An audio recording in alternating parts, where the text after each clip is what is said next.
We finally got a leaked image of the Nikon Z8.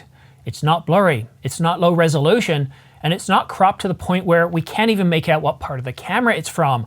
Stick around for all the details. I've got the image coming up after this short break. But first, please do me a favor. Follow me on Twitter, but most importantly, please subscribe to this channel. It doesn't cost you anything and really does help this channel grow. And thanks to everybody's help, I'm only 200 subs away from that 40,000 mark.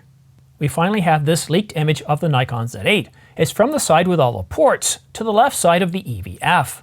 The Nikon Z8, unlike the Z9, has a monitor mode button located on the left side of the viewfinder.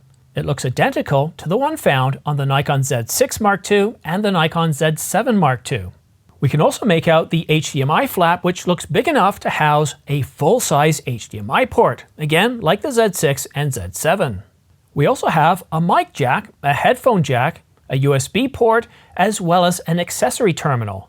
Oh, and it's got that charge lamp as well. But there's something new found at the bottom here, and it's new. It's not found on the Nikon Z6 or Z7 Mark Is or Mark IIs, but it does resemble the focus mode button found on the Nikon Z9.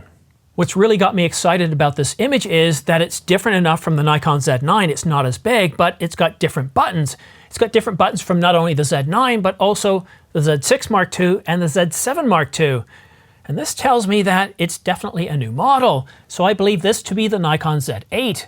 But there is a few interesting things. As we've seen a whole lot of leaked images over the past couple of weeks, well, let's cue some of them right here. Remember this one here? This was the first leaked image we had. The resolution was so bad, I didn't bother tweeting it, let alone put out a video. And that same day, we also got this leaked brochure. If we zoom in, you can see that the only thing you can make out in any detail is done, Q2070 update, and then of course some of the headers. It's just absolutely terrible. And of course, down in the bottom left, what is that? Well, that's a copy of the teaser in the first teaser video for the Nikon Z9. This was one of the earliest leaked renditions of this camera. And if you look at the top right, we can see how it differs from the Nikon Z9. We've got the Z8 badging, the Function 1 and Function 2. But if you look at the top right, we can see this is different from the photo that we just got. So we know this is a faked image. Then there's this image, and you'll notice that we have the Z in the top right, whereas in the photo, once again, there's no Z.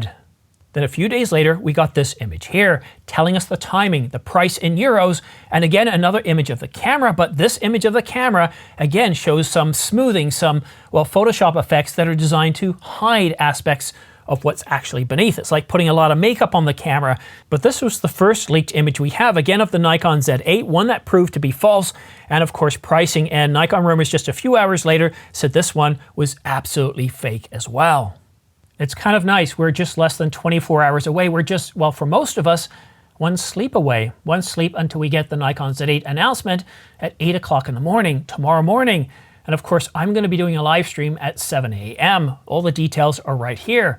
But what I like about this photo is it gives us an idea of the size of the camera. We can see that it's definitely a little bit bigger than the Nikon Z6 Mark II and the Nikon Z7 Mark II. Big enough to be 960 grams? Sure, if it's made out of lead or gold, and yeah, I can't imagine they're going to put gold in this thing. But we can see how those previous leaked images were absolutely false. We can see enough of the top front of the camera, the top right of the camera, there's no Z, and you can see how some of the faked images before had some smoothing there because they removed one of the ports. It's just, it's finally nice. I was hoping to get a leaked photo last night, but it's nice to finally get a leaked photo to show us some aspects of this camera, and to have a full-size HDMI port, I think that's really important. But yeah, what I'm really curious to know now is what is it going to cost? Is it going to have a stacked sensor, or will it just be a BSI sensor, or just a regular sensor like Canon put in the R5? Remember, the Canon EOS R5 without a stacked or BSI sensor is capable of 8K RAW at up to 30 frames per second, and without overheating at 70 degrees Fahrenheit, 80 degrees Fahrenheit, or even 96 degrees Fahrenheit. And 96 degrees works out to be about 36 degrees Celsius, or 21 degrees Celsius is about 70 degrees Fahrenheit, and around 27.63 is around, I think, 80 degrees Fahrenheit. So yeah, I'm kind of excited by this, but I really want to know, is it going to have a stack sensor or not? Because that can have a great impact on the price. We could see this camera priced lower than the Canon EOS R5 and the Sony A7S I was going to say Sony a7S III and the Sony a7R5. But we'll just have to wait and see. We're going to know the we're going to know the actual specifications coming out tomorrow morning, but I wouldn't be surprised if later today we actually get the full leak specifications on this camera.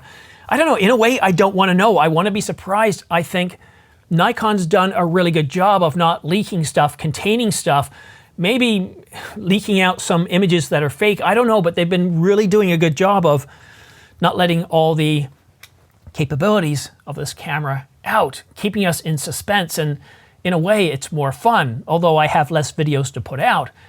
I'm looking forward to this. So tomorrow morning, join me at 7 o'clock in the morning. I'm going to have a 1-hour pre-announcement show where I'm going to have a panel of guests and we're going to talk about this camera.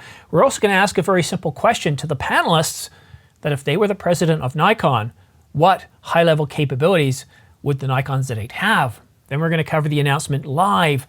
And then afterwards, we'll have some other guests and we're going to do a post coverage of the Nikon Z8. Hopefully we'll have people who have hands-on with the camera. I can't talk about anything right now because we have to wait for the embargo date to be lifted. Anyhow, if you want to stay up to date on the latest camera news and rumors, specifically anything that I wouldn't be surprised if another video comes out later tonight, then make sure you subscribe, but also choose all notifications.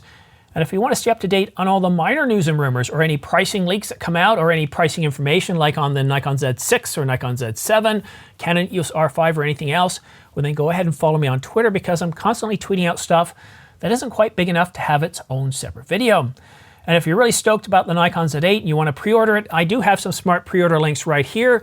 These won't work right now, but as soon as we have the announcement by Nikon, as soon as they open up the pre-orders, these pre-order links will work, and they won't just show the pre-order for the Nikon Z8, they'll show all the options, the kit forms, body alone.